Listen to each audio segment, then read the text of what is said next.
हरि ओम। वक्रतुंड महाकाय सूर्यकोटि समप्रभा निर्विघ्नं कुरु मे देव सर्वकार्येषु सर्वदा। गुरु ब्रह्मा गुरुर्विष्णुः गुरुदेवो महेश्वरः गुरु साक्षात् परं ब्रह्म तस्मै श्री गुरवे नमः। Shri Gurubhyo Namaha. Team Paramvedanta warmly welcomes you to the final session 17 of Pancadashi, the powerful Vedantic text authored by the great warrior saint Swami Vidyaranya. Tripti Deepa. What an illuminating journey it has been.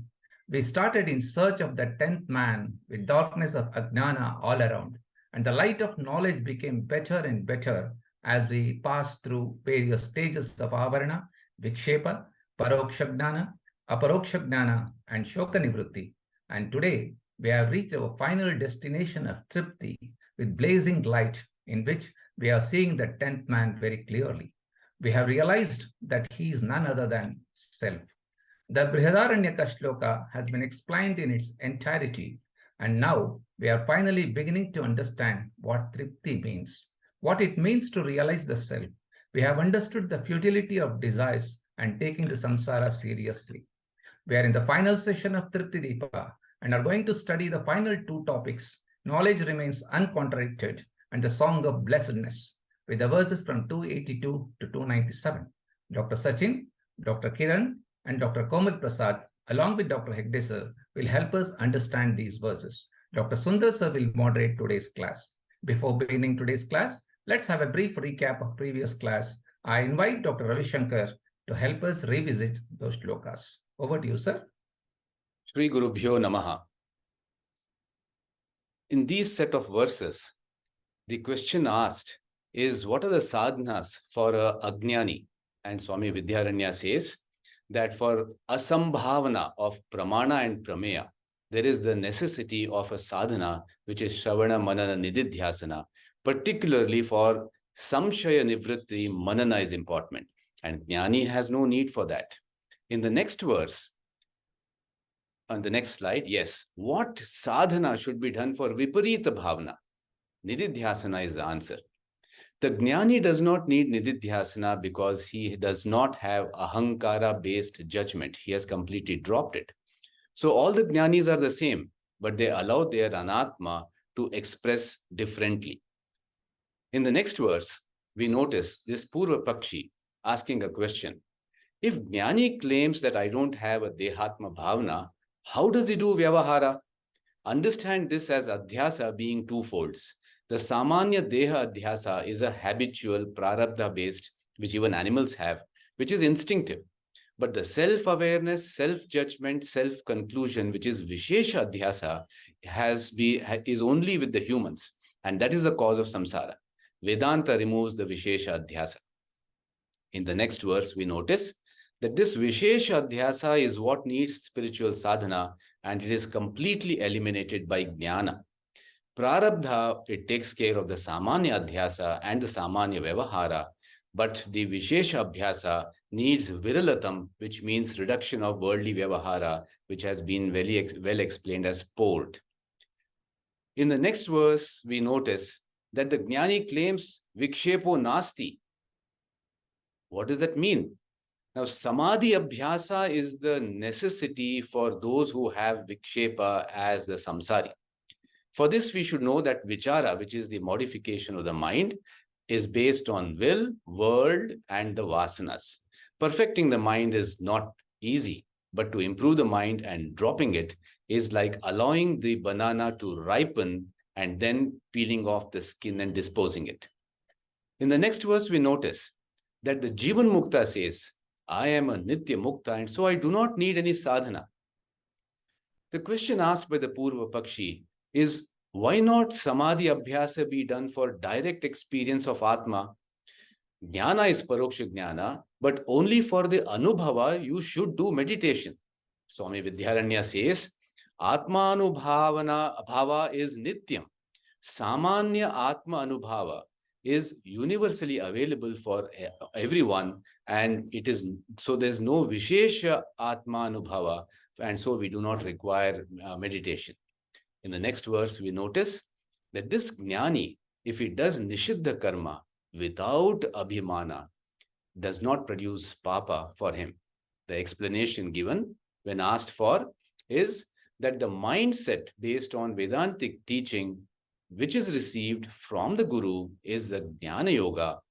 It is a shift from moksha sadhana to lokakshema sadhana attitude. It is an understanding that moksha is not a sadhya, but it is my very swarupa.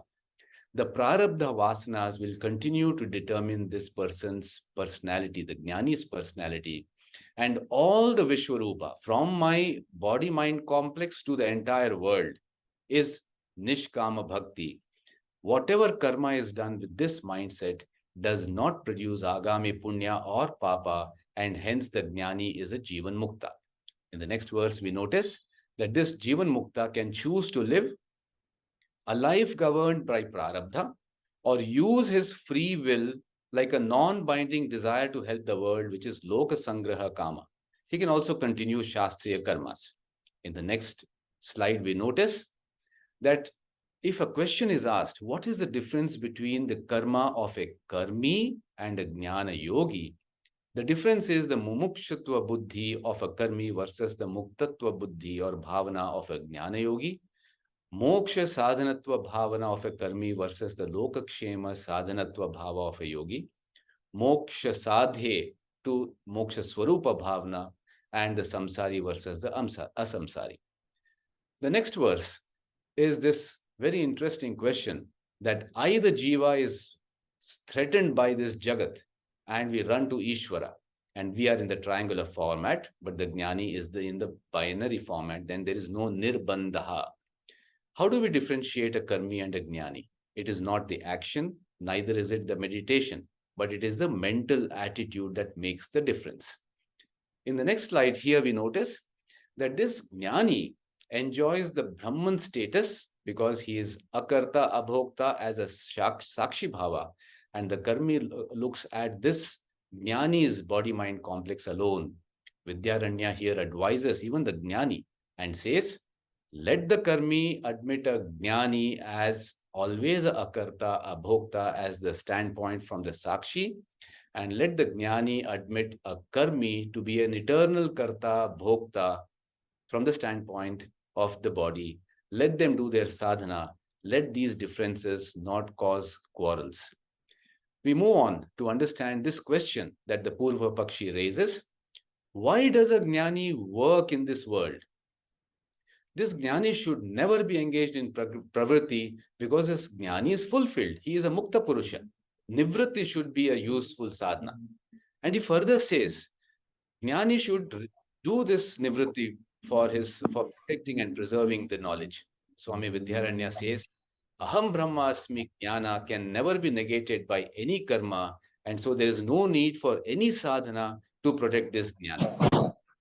Here we the Purva Pakshi asking a question. Why not everyone become a sannyasi? Vidya Vasana will automatically negate avidya Vasana, and avidya Vasana is too feeble to threaten Vidya. Purva Pakshi says, if jnana makes me negate everything, the body, the old age, the family and people, why do the problems continue? And the answer, Swami Vidyaranya says, is that falsified sorrow cannot disturb the knowledge that I am Ananda Swarupa, which means the adhyastha sorrow cannot disturb Adhisthana Ananda. In the next slide, we notice that jnana has never been threatened by the world before we did our study of Vedanta. Jnana cannot be threatened by the world even after the study of Vedanta. This is because the world has lost its metal tip to hurt us. The strongest of weapons, as shown in the Mahabharata, was the Pashupastra, and that metal tip is lost when there is jnana. Vidyaranya dramatically presents the glory of this knowledge and says that this knowledge is a powerful soldier in this battlefield who cannot be threatened by dead soldiers in the form of avidya, misconceptions, and viparita bhavana. There is no need to protect jnana. Hari Om, sir. Hari Om. Shri Gurubhyo Namah. Sadashiva Samarambham Shankaracharya Madhyamam Asmadacharya Paryantam Vande Guru Paramparam. Namah Shri Shankarananda Guru Padambujanmane Savilasa Mahamoha Graha Grasaika Karmane. This 7th chapter is titled Triptideepa because it throws a torchlight and reveals to us seekers what is the secret behind the Tripti, or the total unconditioned fulfillment that a wise, realized man enjoys. So this text started off by exploring this profound mantra of Brihadaranyaka Upanishad. Pujya Swami Vidyaranya ji takes this mantra word by word and gives to us this torchlight with which we can discover our own Tripti. So the first word that he chooses is Purusha or Purusha. Purusha is each one of us. Earlier part of the text showed that original consciousness or Paramatma, when it is reflected in that portion of Maya, which is called as Samashti, manifests as Ishvara. Same original consciousness, when it reflects in that part of Maya, which is called as Vyasti, manifests as Purusha. From this, it is understandable that Purusha is a combination of 3 parts, OC, RC, and RM. This then is the primary meaning of Purusha, combination of these 3. Swamiji tells there are 2 other secondary meanings for the word Purusha. First secondary meaning is as understood by a jnani who through the prakriyas of this text drops RC and RM and realizes Purusha as being only the OC. The second secondary meaning of Purusha is as suffered by an ajnani, where he aligns himself to the RM and suffers the samsara of the mind and the body. The next word that Swamiji chooses is Ayam Asti. Ayam in Sanskrit means this, as against another word that.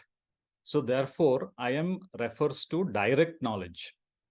Swamiji says that there are 2 types of direct knowledge. One is objective direct knowledge, which is with regards to things which are readily in front of us and are identified by our sense organs as this and this. We are very well aware of this. Swamiji says there is one more direct knowledge, which although is a part of our everyday experience, we have taken it for granted and it is as though we are unaware. In every experience, throughout our growing years from childhood to now, there has been one part in the experience, our own awareness about ourself, which has remained unchanged. Isn't this a direct knowledge? So Swamiji calls this as subjective direct knowledge. This is the perception of consciousness which is there within ourself. So in this first line, this consciousness is equated to the original consciousness which we saw earlier in the discussion of the Purusha. So Ayam Asmi refers to that constant awareness of our inner core of that Atma in a direct manner. Since there is no operation of the sense organs, although this is a direct knowledge, this form of knowledge is called as Aparoksha Jnanam. Ayam Asmi is knowing the very same consciousness which forms the core of Paramatma as myself. Now we go on to the third part. Now this is a very important part of the text because Swamiji teaches us how to know the Atma. Atmanam chet janiyat. This comes several times in the text.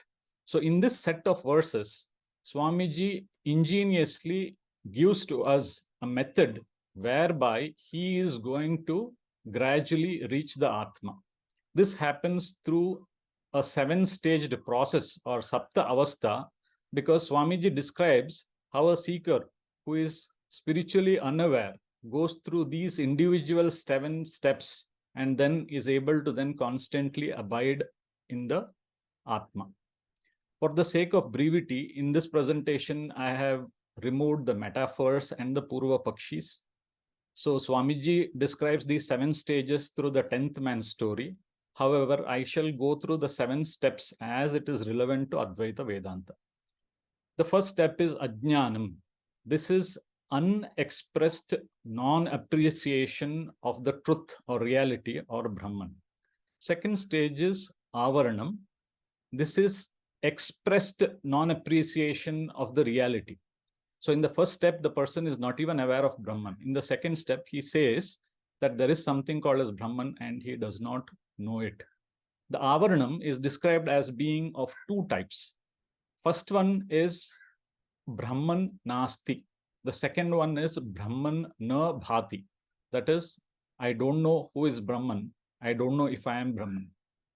Such non-appreciation of the truth results in placement of the truth as being something outside. So this is called as Vikshepaha.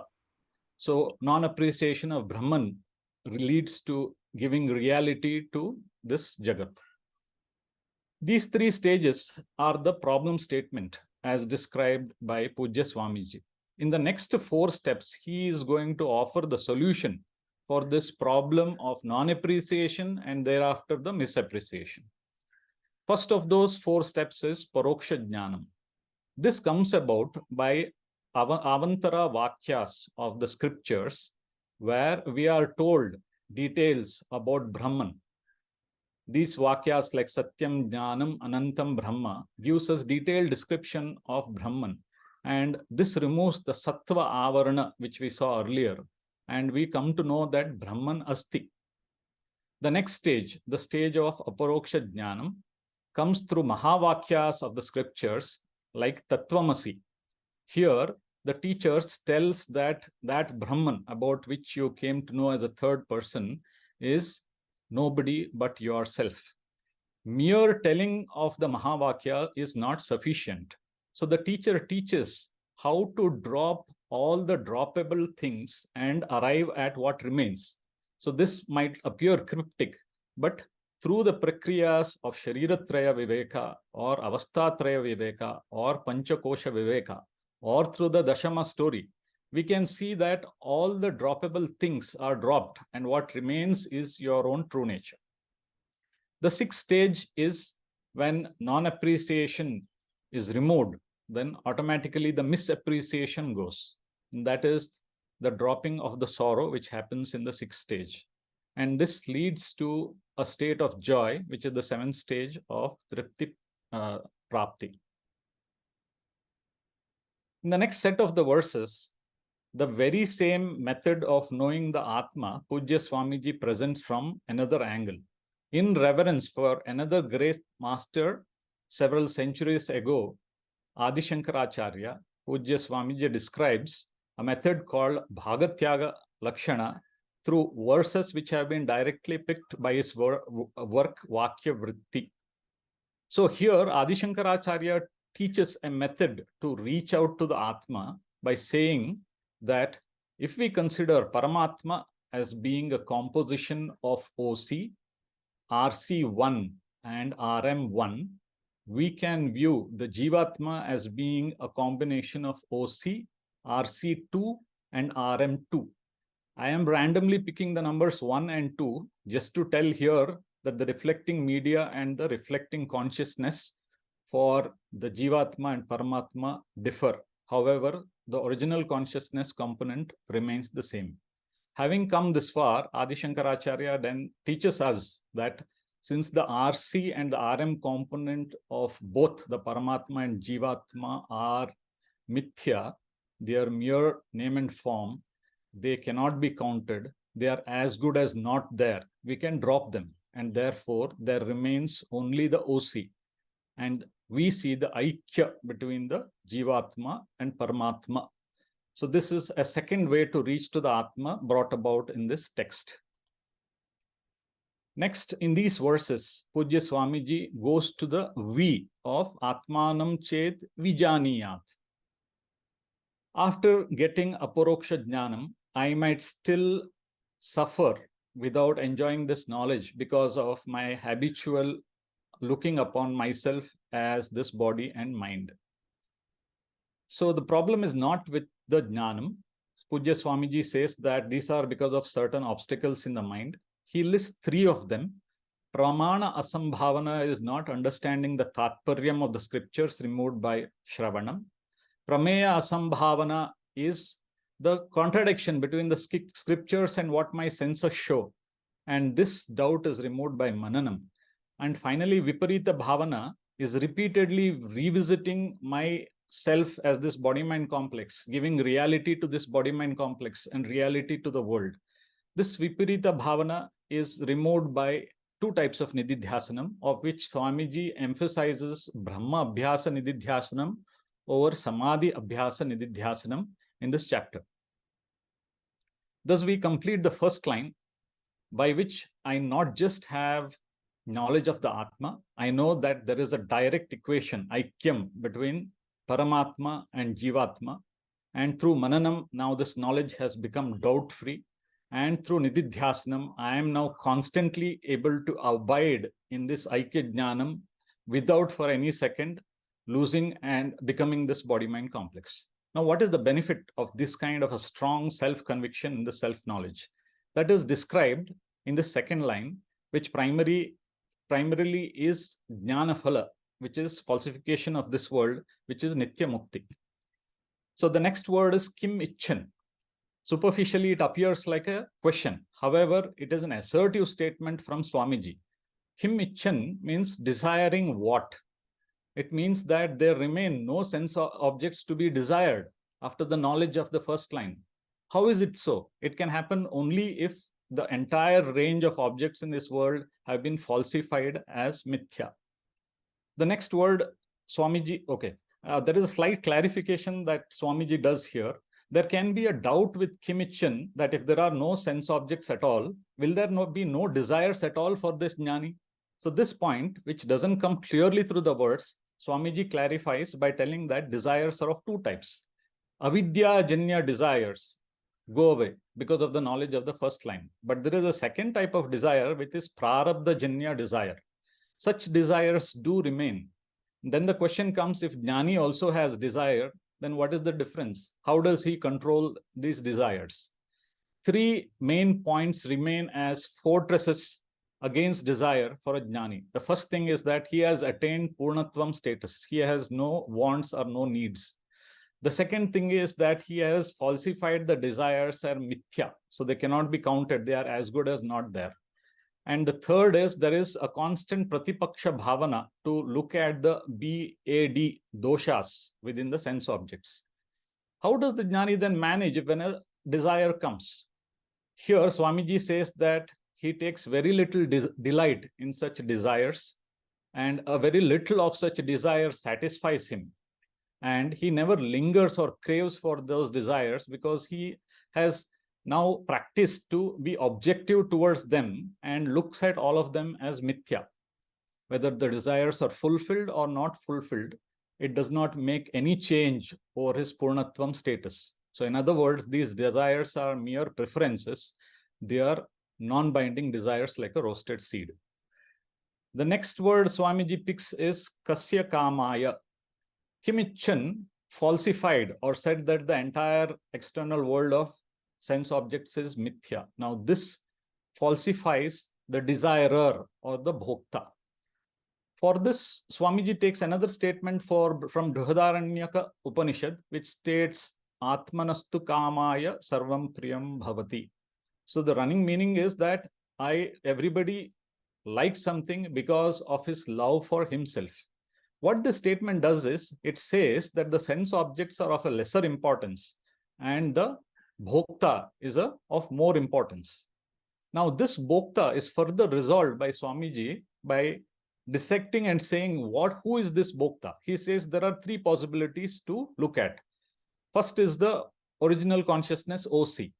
This Swamiji then negates to say that Bhokta necessarily has to be changing because he is an experiencer. OC is never changing. Therefore, OC cannot be the Bhokta. Then next, the question is whether RC is the Bhokta. This also Swamiji drops by saying that when RC does not have an existentiality of his own, how can, since it depends on OC, how can Bhokta be RC? Then, for superficial understanding, it appears as though a combination of OC and RC is the Bhokta. But Swamiji makes a final statement that actually OC alone remains, there is no RC. And this he does through a process called Anvaya Vyatireka, which is the third manner or prakriya in this entire text by which Swamiji leads to the Atma. Let us see this very briefly. Anvaya Vyatireka looks at the three states each of us go through the day. That is the wakeful, the dream, and the deep sleep state. Now, the rule here is what remains with me in each of these states alone can belong to me. So this body and mind remains with me only during the wakeful state. It is not there during the dream and the deep sleep.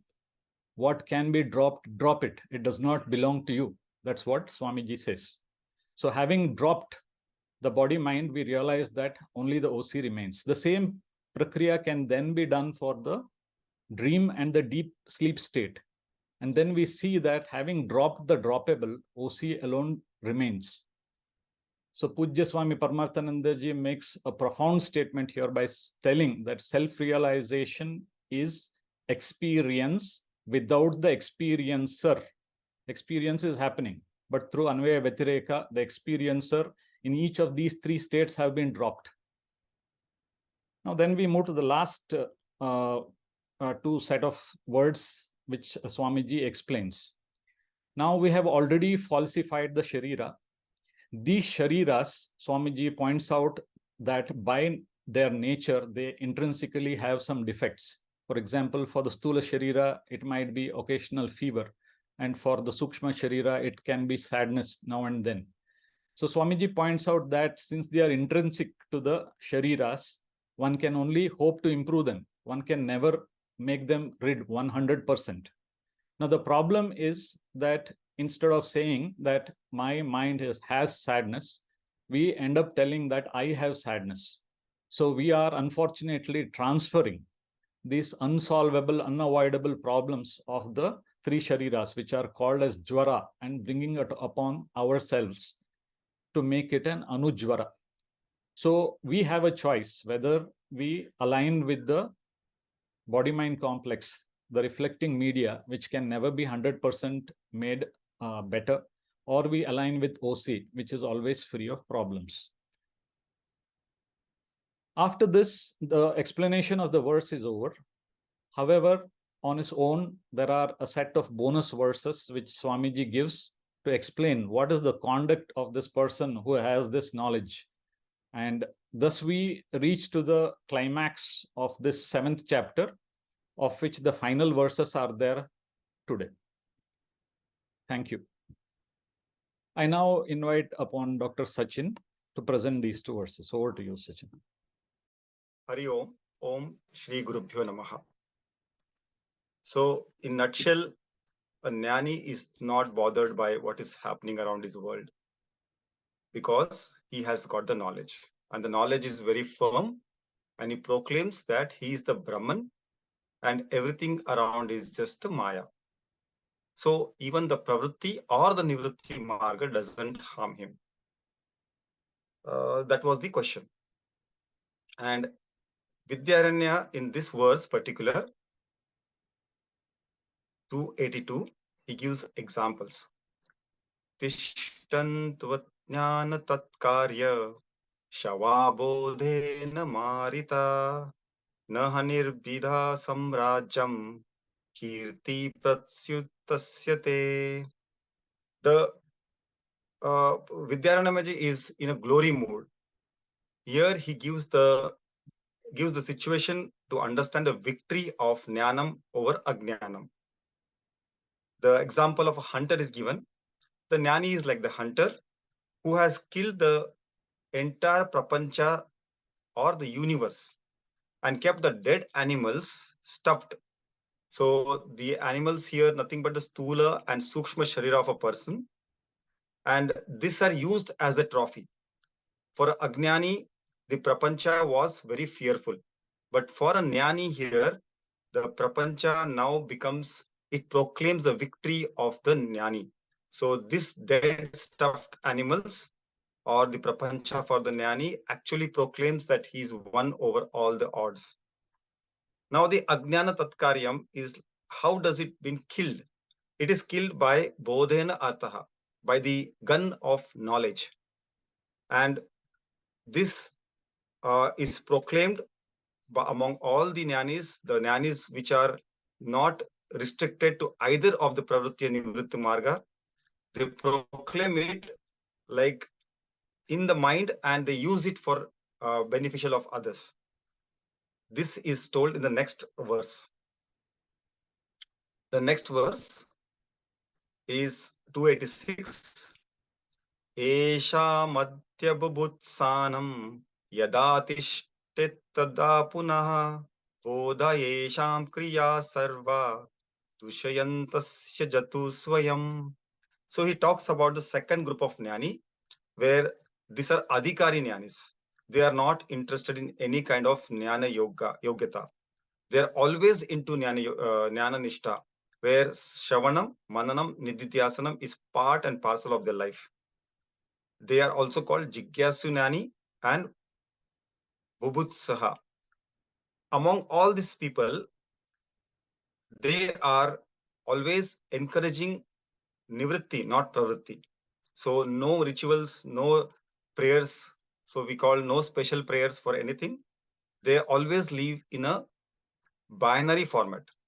They do not live in triangular formats. And they go ahead and they also do dushyantasa, means they forcefully or they negate the pravritti marga, and they say the only way to come to the reality is by accepting the binary format and negating the triangular format.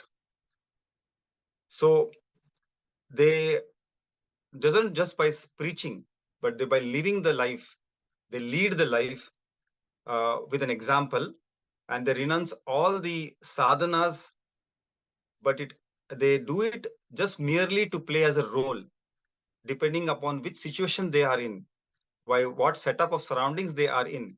They play the role very well. As in the last slide, we see the example of a captain of a ship. He leads with example, he guides the people, and he directs the ship. But if such a situation comes where there is ups and downs and there is a huge tsunami or something which has to be taken care of and the ship has to be guided, he doesn't bother of his life. He plays the perfect role. He brings all the people to the shore, and he even gives his lower life for the higher self. Hari Om. Thank you, Dr. Sachin. I shall reserve some comments at the end of all the presentations. Now we'll move on to the next set of verses as we reach to the climax of this text. I invite upon Dr. Kiran to present these two verses. Dr. Kiran. Namaste. Hari Om. Now we are studying the last part of the verse, that is Shariram Anusanjayet. What a realized master will do with this body which is false and illusionary.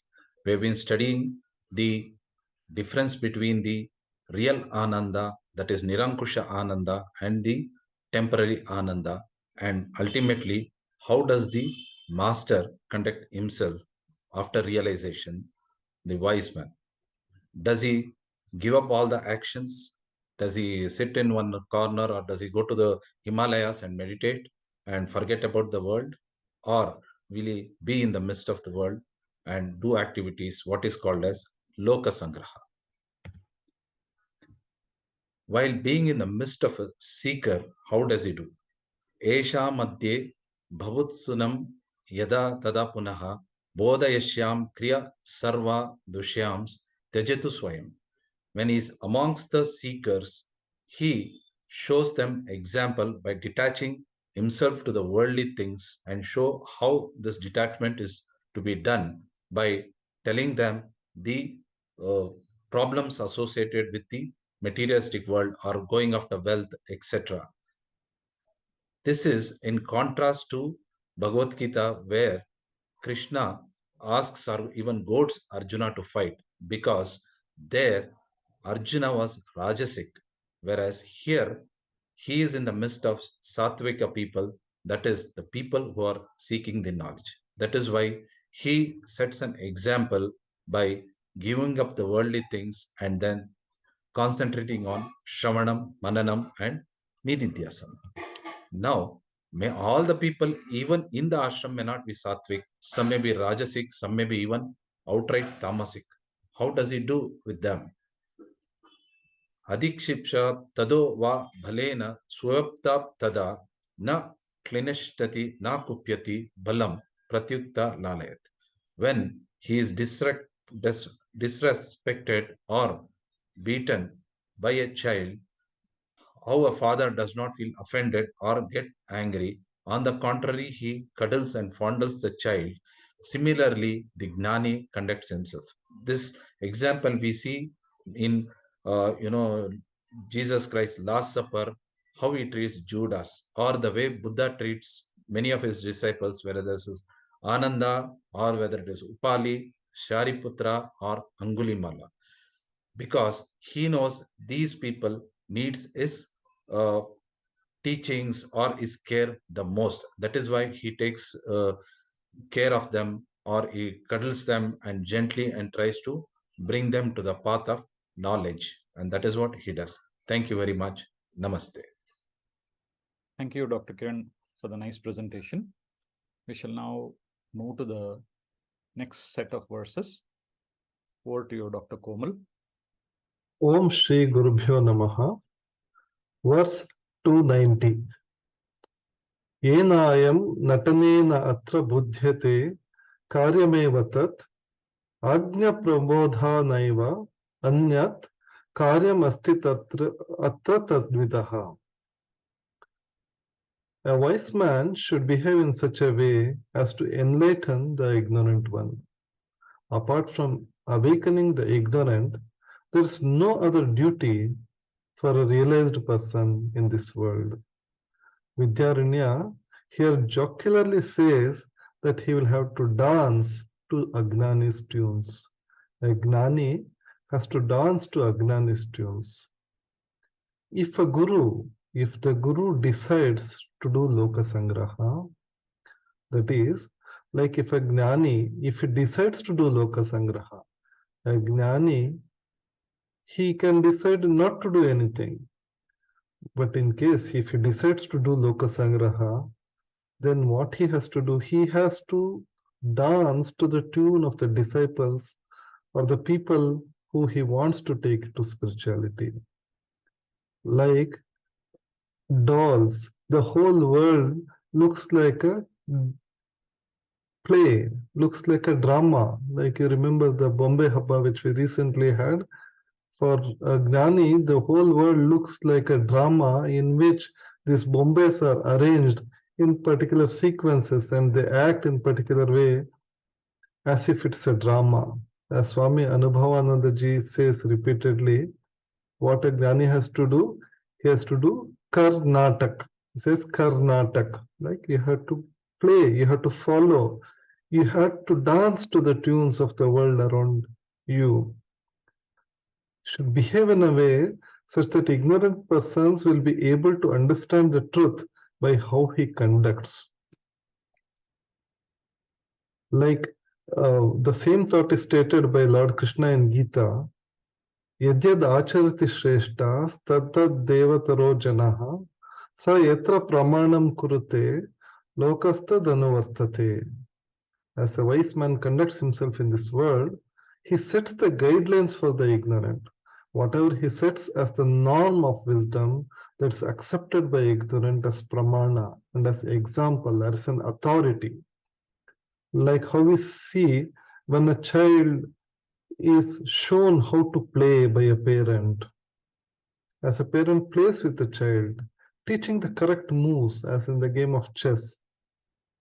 The parent, he fully knows it's just a game. It's just a gameplay to understand the workings of nature, as an example to use it as a means to understand the ultimate truth. The wise man conduct himself in this world, setting guidelines for the ignorant. As the Shrestha Purusha behaves, the ignorant people follow. And he always remembers that there is no project for a Jnani apart from enlightening the unenlightened. Apart from awakening the ignorant, there is no other duty for a realized person in this world. In the next verse, we see Trupti, the ultimate enjoyment of understanding that everything that needs to be done is done. Krita Krutyataya Truptaha, Prapta Prapyataya Punaha, Trupyan Evam Somanasa, Manyate Sau Nirantaram. A wise man is totally satisfied as he has done what needs to be done and has achieved what needs to be achieved. Again, feeling satisfied with his mind, he constantly thinks as follows, which comes in the following verses. He is totally satisfied. Vidyaranya says in verse 291 that the two kinds of anxiety to perform, to do the sadhana and to reach the sadhana, that is, the sadhya anxiety and the sadhana anxiety will fade away for the Jnana Yogi. And when these two anxieties fade away, the consequence is total relaxation and tripti. No more spiritual struggle will be there.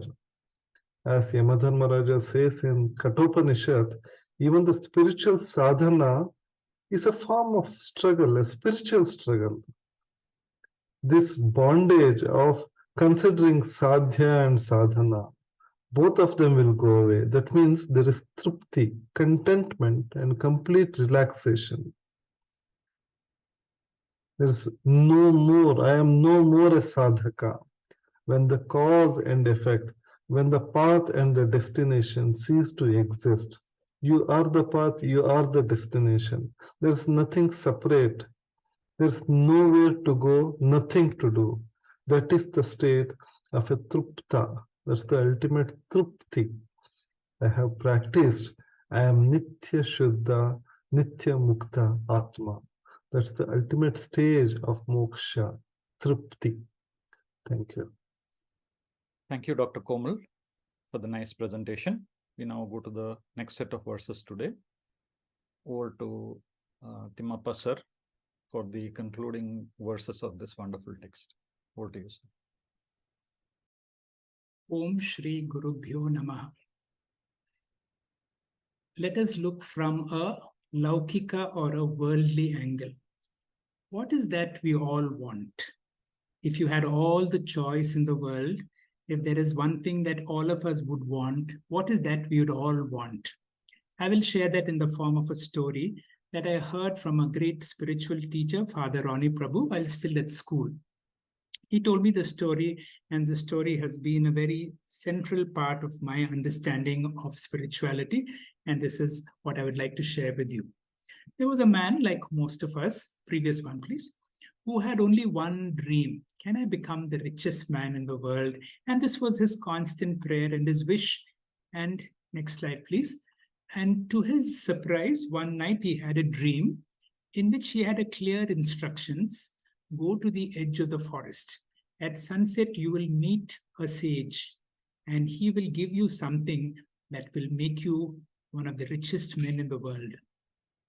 Next one, please. He did follow the instructions, and as told in his dream, promptly at sunset came a sadhu sannyas from the edge of the forest. And the man goes to him and says, there is something that you have, you're supposed to give it to me, which will make me very rich. The man profusely claims, see, I am a sannyasi, I do not have anything with me. Previous one, please. Keep it till I tell you. I have nothing with me. The man says, no, there is something which if you give that to me, that will make me very, very rich. He was carrying a bag, probably of clothes. He said, "Can I examine what you have?" He said, "Certainly, yes." And when he opened it, to his amazement, next slide, please, he found the biggest diamond in the world. He said, "What is this?" "Oh, this." He said, "I was walking along the forest path. I saw something glistening and I picked it up." He says, "Can I take it?" He says, "Of course you can take." The man became overjoyed. He knew that what he got was something priceless. And this diamond could make him one of the richest men in the world. But that night he could not sleep. Something bothered him very much. And he knew only that sage could answer these questions to him. He goes back, waiting at the edge of the forest, hoping that the sage will come back. And he did come back. And then he had this question to him. "Yesterday you gave me something that made me one of the richest men in the world. You don't even know who I am. What amazed me is the way you gave me so much riches. So much of riches you gave away freely. Who can give something of such value so freely unless you possess something of a far greater value?" Next one, please. This clip. "What is that which makes you so rich? I want that." Next slide, please. The sage looks at him and says, next, please, "You are already that." And this is the Mahavakya that our teachers give you, Tat Tvam Asi. But as we know, just receiving the Mahavakya by itself, and we have heard this all our life, it makes no difference. It just adds to our knowledge, Tatvamasi, Tatvamasi, Mahavakya, but it doesn't appeal. Fortunately for us, we've had the grace to be able to study Tripti Deepa. Next one, please. And in Tripti Deepa, not only the text was available, one of the most profound of texts that is available. Swami Anubhavananda says he has such a delight teaching texts like this, Swami Paramarthananda also, because it is so systematic, so methodical in the way scriptural instructions are given. And thanks to all these acharyas who have given us the essence. For us, Tattvamasi is not just a word. Now, as Dr. Sundar so beautifully summarized and so eloquently expressed the entire Atmanam Ched Vijaniyat Ayam Asmiti Purushaha, and the next line also. Next one, please. We have understood the gist. And today, as we come to the conclusion of this chapter, what is most outstanding in our feeling is, I'm so blessed, I'm so utterly fulfilled. And we have no words to describe. And that is why these two words are very, very beautiful. Dhanyoham kritakrityoham. Dhanyoham means I'm so blessed. Kritakrityoham means I have been able to do all that I'm supposed to do. I'm utterly fulfilled. Next one, please. This is again a message that is given to us by Anthony de Mello. And he says very clearly, you cannot be grateful and miserable at the same time. Therefore, whenever you are grateful, you are happy. What is that we want in our lives? We want to be happy and fulfilled. And the shortcut to happiness is gratefulness. Why? Because you can never be grateful and miserable at the same time. From the time we wake up, we are exposed to all the problems in the world. And an antidote to all these problems, right from the time we wake up, is training ourselves to be grateful for whatever we have. Why? Because whenever we are grateful, we are happy. Next one, please. What is Tripti? What is Tripti? Once I have this sense of fulfillment, once I'm so grateful, there is suddenly an awakening. There is nothing really worthwhile to do. There is nothing, nowhere to go, nothing to do. There is a sense of Tripti, there is a sense of Purnatvam. This is, next one, please. And this is reiterated again and again by Swami Anubhavananda. Every time he begins his talk, he begins with this happy mantra, which says, nothing to do, nowhere to go. You are already that which you are possibly be. And therefore, what do we do in our lives? Aware fully, let us pass our time. As whatever all of us have clearly defined roles in our life, and whatever we have to do, let us be 100%. Wherever you are, whenever you are, whatever you are, let us do it with 100%. And this is the message of all the spiritual understanding. Really, we don't have to work on more scriptures, more knowledge, but let us live this understanding and let us experience the fulfillment that life has given in this moment. Next one, please. And to use this, I have taken the concluding verses of the Viveka Chudamani. When the student is so utterly fulfilled and he's not able to describe, and he uses these words, Dhanyoham kritakrityoham vimuktoham bhavagrahat nityananda swarupoham purnoham tava anugrahat. Next one, please. Now, these are the two verses that have been allotted to me. I'm grateful for Dr. Sundar for giving me these two final verses. And again, here, there are no rules because there is no definite meter. The awakened person, the person who's filled with tripti, now sings in ecstasy. Dhanyoham, dhanyoham, nityoham, swatmanam, anjasa vedni. Dhanyoham, dhanyoham, brahmananda, namdo vibhati me spashtam. I'm very clear about this spiritual wisdom. Next one, please. So I'm so blessed. I'm so utterly fulfilled. I constantly feel my true self. I'm again describing, I'm so blessed. I feel the bliss of truth and the self clearly shines in me. And the final verse for us, next one, please, is now Aho Shastro Maho, Shastro Maho, Gururo Maho, Gururo, Guruhu, Aho Jnana Maho, Sukho Maho, Sukham. Next one, please. Again, a song of a grateful heart. First, he described how lucky I am that I have understood these teachings. And then the acknowledgement for how great the scriptures are, how great my guru is, how great this knowledge is, how great this bliss is. Next one, please.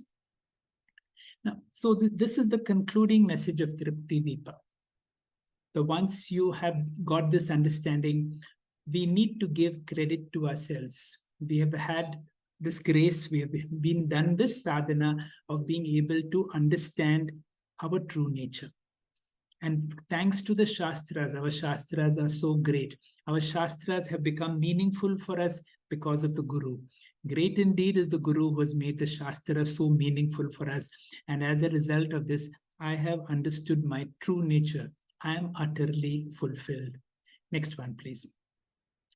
There was a big hoarding outside Bangalore airport, which asked this question.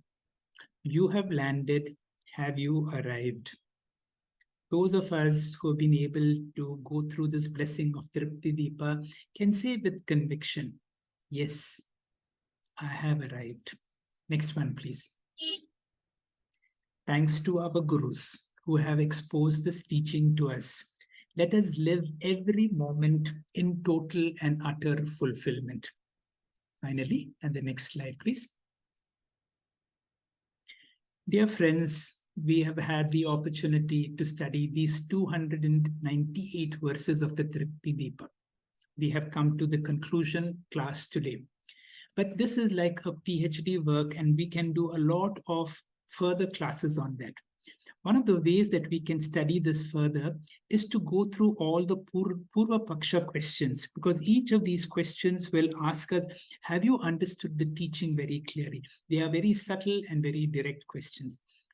You have at least maybe 50 of these verses taken from the Gita, from the Upanishads, from the Vakya Vritti, from Yoga Vashishta. And then one of the exercises we need to do is, if I'm given a verse, let's say, Trishu Damasu yad bhogyam bhokta yad bhavet pebyo vilakshana sakshi chinmatroham sadashivam. This is a verse from Kaivalya Upanishad. But the question to students of Tripti Deepa is, where does it come? And in what way Vidyaranya Swami wants this take-home message? And finally, at least there are 80 of these extremely relevant examples which are there in our mind. One of those examples Sachin showed us about the trophy of a person sitting on that dead animal. Each of them have a very relevant meaning for all of this. Now, using these examples, we can study this once again. For what other purpose other than to keep ourselves in touch with Brahma Vidya? Om Shri Guru Bhyo Namah. Thank you, Timappa sir. You have literally handheld us and taken us through this busy road. For the first time, we have followed the pravachanams and the texts of so many Swamijis. It has been heavy weightlifting, but it was worth it. I'll just take 2 minutes for some concluding remarks. So, can there be a simple toolkit that I can carry from the 7th chapter of Pancadashi? So, Atmanam Janiyat was for me the key of this text, and Pujya Swamiji offered 3 tools, as it were, to reach out to the Atma. The first one was his ingenious method of Dashamaha story. We always take ourself, not this body mind, but the consciousness part, for granted, and always are lost in the 9 men out there. Put in other words, I take myself, not this body mind, but the OC, and I am lost in the Panchakoshas. I'm always lost in the 3 avasthas and take myself, again, not the body mind complex, but the original consciousness in the Shariratraya or the Avasthatraya Viveka. So one way Swamiji pointed out was to start counting, and then after having counted everything, there still remains something in all of these examples, and that is the original consciousness, which is our true nature. The second tool was through Bhagad Tyaga Lakshana, which was from Adi Shankaracharya. So you negate the mithya and arrive at the original consciousness. The third method came through Anvaya Vyatireka. This for me was really revealing and very much practicable, because every dawn of a new day gives you an opportunity to have done Anvaya Vyatireka. Because I'm so identified with this body, with this mind, it disappears during the sleep. So what can be dropped is to be dropped. There is a strong association, but it does not belong to me. If it really belonged to me through Anvaya Vyatireka, it should have remained with me in dream. It should have remained with me in the deep sleep. So these 3 tools are enough for Atmanam Janiyat. Having identified that Atma, Pujya Swami Paramarthananda ji gives another very important tool, how to constantly abide in that. So he says you constantly observe the inner dialogue, constantly observe the mental chattering. Is this about the triangular format, or is it about the binary format? Then you get the answer. The more time through the day, whatever I may be doing, if my inner dialogue and mental chattering is abiding in binary format, then I have the Tripti of this 7th chapter of the Tripti Deepa Prakaranam. I conclude by offering prostrations to Swami Anubhavananda, Swami Tadatmananda, Swami Tejomayananda, Swami Paramarthananda, over the last 2 months, who really enriched and pulled us from samsara and given us a choice. Now it is up to us to remain in this choice. Thank you very much. Thank you, Dr. Sundar sir, for your invaluable summary and insights into this chapter. Thank you, Dr. Ravi Shankar sir, for a brilliant recap. Dr. Sachin sir, Dr. Kiran sir, and Dr. Komal sir for the befitting, amazing final session, giving us an account of how a wise man conducts himself in various circumstances. Dr. Hegde sir aptly gave the final expression of bliss and the greatness of scriptural knowledge and the gurus who teach them to us.